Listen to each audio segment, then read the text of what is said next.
Hello दोस्तों, स्वागत है आपका मेरे YouTube चैनल पर। मेरा नाम है अर्जुन। आज की वीडियो हमारे पास काफ़ी ज़्यादा अमेजिंग रहने वाली है। आज की वीडियो में हम बात करने वाले हैं बैंकिंग एग्जामिनेशन के बारे में। किस तरीके के हमारे पास बैंकिंग एग्जाम्स होते हैं, क्या हमारे पास सैलरी स्ट्रक्चर होता है, सारी चीज़ें हम डिटेल्ड में पढ़ने वाली हैं। रिसेंटली मैंने अपने चैनल पर एक वीडियो अपलोड करा था जिसमें काफ़ी सारे करियर ऑप्शंस बच्चों को बताए थे और बैंकिंग एग्जामिनेशन के टॉपिक से रिलेटेड काफ़ी सारे बच्चों के मेरे पास पर्सनली मैसेज आए थे, सर बैंकिंग पे वीडियो लेकर के आओ। तो ऑन डिमांड हाजिर है आपके पास एक बहुत ही शानदार वीडियो को लास्ट तक जरूर देखना, आपके सारे डाउट्स क्लियर हो जाएंगे। चलिए फिर जल्दी से स्टार्ट करते हैं।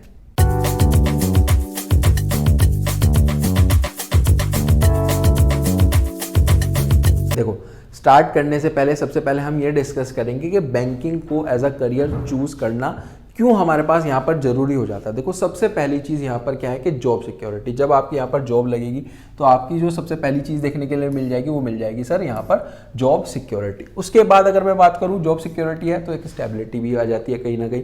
फिर उसके बाद जो हमारे पास सैलरी है वो काफ़ी ज़्यादा अट्रैक्टिव और काफ़ी ज़्यादा एक अच्छा अमाउंट मिलेगा आपका हमेशा हर मंथ यहाँ पर सैलरी में। और उसके साथ साथ काफ़ी सारे अलाउंस, काफ़ी सारे बेनिफिट्स यहाँ पर देखने के लिए मिल जाते हैं। जितने अच्छे लेवल पर आप होगे सेक्टर में उतने ज़्यादा अलाउंस, उतने ज़्यादा बेनिफिट्स यहाँ पर आपको देखने के लिए मिल जाएंगे। और हमारे पास यहाँ पर ग्रोथ भी समय के साथ साथ, अगर आप अभी एज अ पीओ यानी कि अभी आपने बैंकिंग का पीओ लेवल का एग्जाम क्लियर करा है, फिर उसके बाद आपका धीरे धीरे आप प्रमोशन होगा, आप मैनेजर बनोगे, फिर उसके बाद आप और ब्रांच मैनेजर बनोगे, तो काफ़ी ज़्यादा यहाँ पर प्रमोशन है, ग्रोथ बहुत ज़्यादा है इस सेक्टर में। और बेसिकली रिस्पेक्टेबल पोजीशन है समाज की नज़रों में, अपनी फैमिली की नज़रों में, अपने फ्रेंड्स के, रिलेटिव्स के, सब की नज़रों में, सोसाइटी, ओवरऑल सोसाइटी की नज़रों में आपकी काफ़ी ज़्यादा यहाँ पर रिस्पेक्ट होगी। उसके बाद आगे चलते हैं। आगे सर हमारे पास यहाँ पर आ जाता है कि कितने हमारे पास बैंकिंग इंस्टीट्यूशंस होते हैं जो एग्जाम बेसिकली लेते हैं। देखो, सबसे पहले हमारे पास यहाँ पर है पब्लिक सेक्टर बैंक आ जाते हैं, जिसमें हमारे पास दो बैंक हैं, एक तो एसबीआई है और एक पीएनबी है। इनका अलग चलता है। आरबीआई का हमारे पास अलग एग्जामिनेशन होता है। फिर उसके बाद तीसरे नंबर पर नाबार्ड आ जाता है, कुछ एग्रीकल्चर डेवलपमेंट बैंक हमारे पास यहाँ पर होते हैं। फिर उसके बाद आ जाता है आरआरबी, यानी कि जो हमारे पास रीजनल रूरल बैंक होते हैं उसमें भी जॉब लग जाती है, कुछ कोऑपरेटिव बैंक से। तो ये हमारे पास यहाँ पर बैंक्स बन जाते हैं। फिर आगे चलते हैं। आगे सर हमारे पास है कितने तरीके के एग्जाम होते हैं। देखो, सबसे पहले तो आईबीपीएस कंडक्ट कराता है हमारे पास एग्जामिनेशन। आईबीपीएस में बेसिकली हमारे पास दो होते हैं, एक तो क्लर्क लेवल होता है, एक हमारे पास पीओ लेवल होता है यानी मैनेजर लेवल होता है। एक हमारे पास एसबीआई कंडक्ट करती है एग्जामिनेशन, उसमें भी क्लर्क लेवल है, पीओ लेवल है। फिर हमारे पास आईबीपीएस में ही आरआरबी के एग्जाम्स हो जाते हैं, जिसमें ऑफिसर, असिस्टेंट ऑफिसर ये उसके अंदर आ जाते हैं। फिर आरबीआई भी हमारे पास कुछ एग्जामिनेशन कंडक्ट कराता है, जिसमें ग्रेड बी असिस्टेंट लेवल के होते हैं। फिर नाबार्ड आ जाता है, उसमें भी हमारे पास दो लेवल होते हैं, एक तो ग्रेड ए, एक हमारे पास ग्रेड बी। आगे चलते हैं। आगे लिखा है सर एलिजिबिलिटी क्राइटेरिया क्या है। एलिजिबिलिटी क्राइटेरिया की अगर मैं बात करूं तो हमारे पास यहाँ पर किसी भी स्ट्रीम से अगर आप ग्रेजुएट हो तो यहाँ पर आप एलिजिबल हो एग्जाम देने के लिए।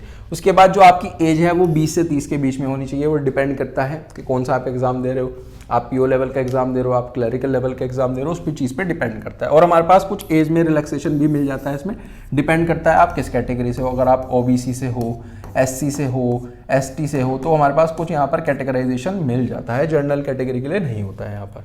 फिर है सर हमारे पास एग्जाम का पैटर्न क्या रहता है। देखो, दो पोजीशन है यहाँ पर, एक तो क्लरिकल लेवल, एक हमारे पास मैनेजर लेवल। क्लरिकल लेवल में सिर्फ और सिर्फ दो यहाँ पर स्टेज है, प्रीलिम्स और मेंस। उसके बाद हमारे पास अगर मैं बात करूं मैनेजर लेवल पे तो एक स्टेज और ऐड हो जाता है, जिसमें हमारे पास सबसे पहले प्रीलिम्स, फिर मेंस और लास्ट में इंटरव्यू। 3 राउंड हो यहाँ पर देखने के लिए मिल जाते हैं। अगर मैं प्रीलिम्स की बात करूं, प्रीलिम्स में बेसिकली हमारे पास रीजनिंग आती है, क्वांट्स आती है, इंग्लिश आती है। मेंस में क्या क्या आ जाता है सर, हमारे पास जीके ऐड हो जाता है, कंप्यूटर हो जाता है, हायर लेवल के क्वांट्स के और रीजनिंग के। यहाँ पर तो बेसिक लेवल के होंगे सवाल आपके प्रीलिम्स में, और हमारे पास मेंस में हो जाते हैं हायर लेवल के, लेवल बढ़ जाता है। फिर इंटरव्यू होता है ऑफिसर लेवल पोस्ट पे, क्लरिकल पे इंटरव्यू नहीं होता है। सिलेबस की बात करें सर, सिलेबस अगर हम बात करें तो रीजनिंग में होते हैं सर हमारे पास पजल्स, सीटिंग अरेंजमेंट के क्वेश्चन पूछे जाते हैं, क्वांट से पूछे जाते हैं हमारे पास, जिसमें हमारे पास डीआई है, अर्थमेटिक है। इंग्लिश में हमारे पास कॉम्प्रिहेंसिव आ जाते हैं, ग्रामर आ जाती है। जीके में हमारे पास बैंकिंग के अवेयरनेस, करंट अफेयर्स से रिलेटेड सवाल है। कंप्यूटर में बेसिक आपका एमएस ऑफिस का आपको बेसिक आना चाहिए और इंटरनेट का आपका यूज़ करना आना चाहिए। सैलरी स्ट्रक्चर क्या होता है सर, देखो अगर मैं एसबीआई पीओ की बात करूं तो हमारे पास 41,960 बेसिक पे है, जिसमें काफ़ी सारे पर्क्स हैं वो ऐड ऑन है। ये बेसिकली हमारे पास बेसिक पे होता है, धीरे धीरे जैसे जैसे आपकी प्रमोशन होगा, ग्रोथ होगी, उसमें फिर इंक्रीमेंटेशन देखने के लिए मिल जाता है। IBPS अगर क्लर्क लेवल पे हो आप तो 28,000 आपका होगा, ये बेसिक है। इसमें फिर आपको एडिशनल मिलेगा जब आप धीरे धीरे आगे प्रमोशन पे चलोगे। फिर है सर हमारे पास प्रमोशन होगा बेसिकली मैनेजर रोल्स पे होता है, और जो पर्क्स हैं वो क्या क्या मिलते हैं, HRA मिलता है, ट्रैवल का पैसा मिलता है, मेडिकल का पैसा मिलता है, ये सारे के सारे बेनिफिट्स यहाँ पर देखने के लिए मिल जाते हैं। फिर है सर सबसे पहले IBPS PO और क्लर्क की बात करते हैं। देखो प्रीलिम्स में अगर हम यहाँ पर बात करें तो यहाँ पर इंग्लिश लैंग्वेज है, क्वांटिटेटिव एप्टीट्यूड है, रीजनिंग है, और जो ड्यूरेशन है वो 60 मिनट है। 60 मिनट में आपके पास 100 क्वेश्चन होंगे जो कि 100 नंबर के होते हैं। प्रीलिम्स का हमारे पास ये पैटर्न होता है, IBPS PO हो या हमारे पास IBPS मेंस हो, तो हमारे पास यहाँ पर 60 मिनट है, 60 मिनट में 100 क्वेश्चन करने और 100 क्वेश्चन 100 नंबर के होते हैं। फिर है हमारे पास मेंस का सर हमारे पास PO और क्लर्क दोनों यहाँ पर अलग अलग हैं। मेंस में क्या है, मेंस में जो ड्यूरेशन है वो हमारे पास कितना है, वो है हमारे पास 180 मिनट है, जिसमें से 30 मिनट हमारे पास यहाँ पर डिस्क्रिप्टिव के होते हैं, और मार्क्स होते हैं 200 अलग और 25 अलग। सेक्शन यहाँ पर कुछ अलग अलग सेक्शन है, जैसे रीजनिंग है, कंप्यूटर है, डाटा एनालिसिस और इंटरप्रिटेशन, हमारे पास जनरल इकोनॉमी के बारे में, banking awareness, English language, descriptive writing, जिसमें एस्से और लेटर आपको लिखना होता है, ये इसके अंदर आ जाता है। PO की मैं बात करूं, फिर अगर मैं क्लर्क लेवल की बात करूं, मेंस में अगर क्लर्क लेवल में है तो कितना होगा सर, हमारे पास 160 मिनट होंगे, और टोटल आपके पास 200 नंबर का पेपर यहाँ पर रहने वाला है। और सेक्शन यहाँ पर क्या है, यहाँ पर financial awareness, general English, reasoning, computer aptitude और क्वांटिटेटिव एप्टीट्यूड आ जाता है। और एक इंपॉर्टेंट चीज़ क्या है कि यहाँ पर नेगेटिव मार्किंग होती है 0.25 मार्क्स की, अगर आपका आंसर गलत है, दोनों में, प्रीलिम्स में भी और मेंस में भी। आगे चलते हैं, ये था सर हमारे पास यहाँ पर IBPS PO। अब सैलरी कितनी होती है सर, सैलरी की देखो अगर हम यहाँ पर बात करें, अगर IBPS PO की अगर आप बात करो, एक हमारे पास जो मैनेजर लेवल है वो सर हमारे पास ये होती है। देखो ये आपका बेसिक पे, DA आपका इतना ऐड होगा, HRA आपका इतना होगा, अदर अलाउंसेस उसमें जुड़ के ग्रोस सैलरी इतनी बन जाती है सर। ये बेसिकली बेसिक सैलरी है। जब आप धीरे धीरे आगे प्रमोशन की तरफ जाओगे, आपकी ग्रोथ होगी, तो इसमें काफ़ी अच्छा अमाउंट देखने के लिए मिल जाता है। आगे चलते हैं, आगे सर हमारे पास SBI PO और SBI क्लर्क। देखो SBI PO में बात करूँ जो सबसे कॉमन है वो क्या है, प्रीलिम्स में सबसे पहले तो 60 मिनट का पेपर, 100 क्वेश्चन, 100 मार्क्स के हमारे पास 100 क्वेश्चन होते हैं, 1 घंटे का टाइम मिलेगा, फटाफट आपको 100 क्वेश्चन करने होते हैं। इंग्लिश लैंग्वेज है, क्वांट है और रीजनिंग है, और लेवल जो है वो हमारे पास काफ़ी ज़्यादा अच्छा होता है IBPS के कंपैरिजन में SBI के एग्जाम्स में। SBI में PO है, अगर आपको SBI बैंक में मैनेजर बनना है तो आपको 180 मिनट मिलेंगे, जिसमें से 30 मिनट आपके डिस्क्रिप्टिव के होते हैं, और मार्क्स होंगे आपके 200 + 50। अगर इसमें आपका परसेंटेज बन जाता है अच्छा, तो आपका PO का एग्जाम क्लियर हो जाता है। फिर ऐसा हमारे पास रीजनिंग आएगी, डाटा एनालिसिस है, इंटरप्रिटेशन है, और हमारे पास इंग्लिश लैंग्वेज है, एस्से वगैरह आपको यहाँ पर लिखना होता है। आगे चलते हैं, मेंस में अगर आपके पास क्लर्क है, अगर आप क्लर्क का एग्जाम दे रहे हो, आपका मेंस का एग्जाम है, तो आपको क्या क्या करना है, 160 आपको मिनट मिलेंगे, और हमारे पास 200 मार्क्स का पेपर होता है। और सब्जेक्ट क्या है हमारे पास, सेक्शन हो जाता है यहाँ पर financial awareness, general English, quants है, रीजनिंग है, कंप्यूटर एप्टीट्यूड है, ये सब है। नेगेटिव मार्किंग यहाँ पे भी है 0.25 मार्क्स अगर आपका क्वेश्चन गलत होता है प्रीलिम्स में और मेंस में। फिर आगे चलते हैं सर, SBI PO हमारे पास यहाँ पर कितनी सैलरी होती है। देखो SBI PO की हमारे पास यहाँ पर जो सैलरी होती है वो बेसिक पे तो ये है, उसमें अगर हमारे पास यहाँ पर कुछ और एडिशनल चीज़ें लगाई जाए तो ग्रोस सैलरी आपकी बन जाती है 60,000 से लेके 65,000, जिसमें 12 से 14,000 का हमारे पास DA है, HRA हाउस रेंट है, 3 से 7,000 रुपये का आपका हाउस का भी खर्चा मिलता है, अदर अलाउंसेस भी आपको मिल जाते हैं, ये सारी चीज़ें हैं। IBPS की अगर मैं क्लर्क लेवल की बात करूँ और SBI के क्लर्क की बात करूँ तो लगभग सिमिलर सैलरी सी होती है हमारे पास यहाँ पर 19,900 रुपया, जिसमें से 4,500 से 6,000 रुपये आपको DA मिलेगा, हाउस के आपको पैसा मिल जाता है 2 से 3,000 रुपये, अदर अलाउंस मिल जाता है 3 से 4,000 रुपये, ग्रोस बन जाता है आपका 30 से लेकर 33,000। लेकिन जो SBI का है वो इससे थोड़ा सा हमारे पास यहाँ पर ज़्यादा देखने के लिए मिल जाता है। और यहाँ पर कुछ और बेनिफिट्स भी हैं SBI PO में बात करें तो पेट्रोल अलाउंस मिलता है, न्यूज़पेपर अलाउंस मिलता है, लीज अकोमोडेशन मिलता है, मेडिकल पेंशन यहाँ पर मिलती है। और अगर आप IBPS क्लर्क हो तो हमारे पास क्या क्या हमारे पास मिलते हैं, SBI क्लर्क को हमारे पास ज़्यादा बेनिफिट्स अलाउंस मिलते हैं as compare to IBPS clerk. आगे चलते हैं, आगे है सर हमारे पास RBI। IBPS हमने कर लिया, SBI हमने कर लिया, अब RBI का भी एग्जाम होता है। RBI में हम बात करेंगे ग्रेड बी की। ग्रेड बी में सबसे पहले हमारे पास यहाँ पर 2 फेज होते हैं, फेज 1 और फेज 2। फेज 1 की अगर हम बात करें तो यहाँ पर हमारे पास ड्यूरेशन होगी 120 मिनट, यानी कि 2 घंटे मिलेंगे। 2 घंटे में आपको 200 क्वेश्चन करने हैं और 200 के 200 क्वेश्चन हमारे पास यहाँ पर 200 नंबर के रहने वाले हैं। सब्जेक्ट है हमारे पास जनरल अवेयरनेस, इंग्लिश, क्वांट और रीजनिंग। ठीक है जी, आगे चलते हैं। फेज टू में क्या है सर, हमारे पास यहाँ पर ड्यूरेशन होगी सिर्फ और सिर्फ 90 मिनट पर पेपर की, और यहाँ पर हमारे पास 3 पेपर देखने के लिए मिल जाते हैं, 1 2 3। इसमें पेपर 1 जो होगा वो होगा इकोनॉमिक और सोशल इशू पे, जो कि हमारे पास ऑब्जेक्टिव और डिस्क्रिप्टिव होता है 100 नंबर का। फिर 100 नंबर का अगला पेपर होगा, 100 नंबर का अगला पेपर होगा सर हमारे पास यहाँ पर इंग्लिश का, जो कि डिस्क्रिप्टिव होता है। 100 नंबर का एक और पेपर होगा फाइनेंस और मैनेजमेंट पे, जो कि ऑब्जेक्टिव और डिस्क्रिप्टिव होता है। 100 नंबर का ये होता है। 90 मिनट मिलते हैं आपको ईच पेपर में, यहाँ पर इसमें भी 90, इसमें भी 90, इसमें भी 90, ठीक है जी। फिर उसके बाद फाइनल आपका इंटरव्यू होता है। इंटरव्यू में आपका यहाँ पर 75 मार्क्स का होता है, जिसमें नेगेटिव मार्किंग हमारे पास यहाँ पर देखने के लिए मिल जाती है एक फेज में। ये जो फेज थे ना हमारे पास यहाँ पर, इन फेज में हमारे पास यहाँ पर नेगेटिव मार्किंग होती है, 0.25 मार्क्स होते हैं हर एक फेज में। जो भी हमने फेज ऊपर डिस्कस करे हैं उन हर एक फेज में 0.25 मार्क्स की हमारे पास नेगेटिव मार्किंग है। और बेटा ये चीज़ मैंने आपको पहले भी बताई है कि हमारे पास अगर क्लरिकल लेवल पे हम दे रहे हैं एग्जाम को, तो हमारा कोई भी इंटरव्यू नहीं है, प्रीलिम्स और मेंस है। अगर हम हमारे पास मैनेजर लेवल पे दे रहे हैं यानी कि पीओ का एग्जाम दे रहे हैं, तो हमारे पास यहाँ पर इंटरव्यू होता है, प्रीलिम्स होगा, मेंस होगा, फिर हमारे पास इंटरव्यू देने के बाद ओवरऑल आपका जो है यहाँ पर रिजल्ट बनता है।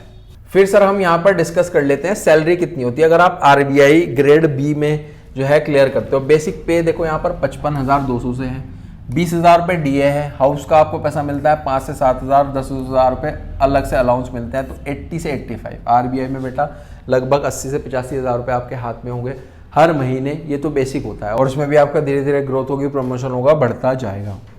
और यहाँ पर कुछ हमारे पास बेनिफिट्स भी मिल जाते हैं, जैसे हमारे पास यहाँ पर बेनिफिट्स हैं, फर्निश्ड हाउसिंग आपको मिल जाता है, एजुकेशन अलाउंस मिल जाता है, चिल्ड्रन के लिए आपको फैसिलिटी मिल जाती है, मेडिकल एम्बरेसमेंट मिल जाता है, बुक रेंट्स मिल जाते हैं, ये सारी चीज़ें मिल जाती हैं। आगे चलते हैं। आगे सर हमारे पास है नाबार्ड। नाबार्ड में अगर आपको ग्रेड ए का यहाँ पर एग्जाम क्लियर करना है, तो सबसे पहले आपके प्रीलिम्स होगा। प्रीलिम्स में बेसिकली हमारे पास यहाँ पर रीजनिंग आ जाता है, इंग्लिश आ जाता है, लैंग्वेज है, कंप्यूटर नॉलेज है, क्वांटिटेटिव एप्टीट्यूड है, डिसीजन मेकिंग हो जाता है, जिसमें जनरल अवेयरनेस भी है, और हमारे पास इकोनॉमिक और सोशल इश्यूज भी related to the rural India ये आ जाता है।